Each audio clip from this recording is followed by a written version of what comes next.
Welcome to this module with Chris Newton, founder of Marketing Help Online. Here's Chris.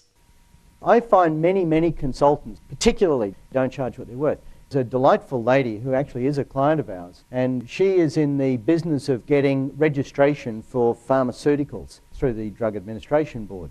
I actually brought her up on the stage and I said, what do you actually charge? And she said, well, we charge for an hour or 2 or 3 hours, in fact it is, 3-hour briefing with a company to introduce them to our services. And I said to her, okay, let me work with that. So you spend 3 hours with the client. Tell me, what else do you do? Let's dimensionalize it. Let's paint the picture here. Do you just spend 3 hours and then give them some advice? She said, oh, no, we put together a report for them. And it's a detailed report that shows them exactly what steps they have to go through, what stumbling blocks they're going to come up against, what legislation is going to be involved, what their likelihood is of registration. I said, do you do that in 3 hours? She said, oh, no. We go back and we've got a team of people who are researching this. I said, really? Tell me, what qualifications do you have to do that?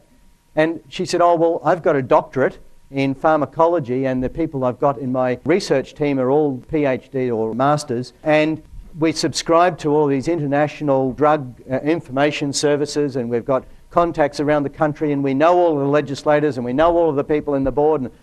And she's telling this incredible story. And I said, tell me, if you can get a drug approved for a client, what can it be worth to them? She said, oh, it could be worth millions to that client.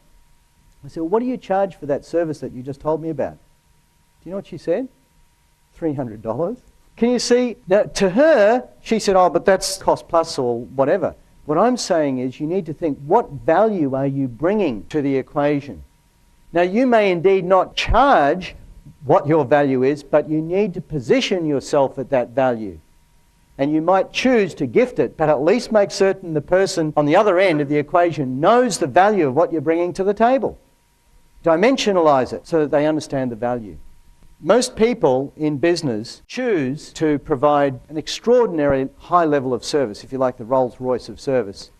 But the marketplace is quite happy with a Commodore because it's a great solution. If you deliver Rolls-Royce, the marketplace wants Commodore, whose problem is that? That's your problem, isn't it? It's not the marketplace problem, it's your problem. That's your choice in life. However, the third reason that people don't charge what they're worth, in my experience, is that we provide a service and a level up here, but we don't educate the market. Their perception is down here. And the gap is how much we are able to educate them to go from there to there.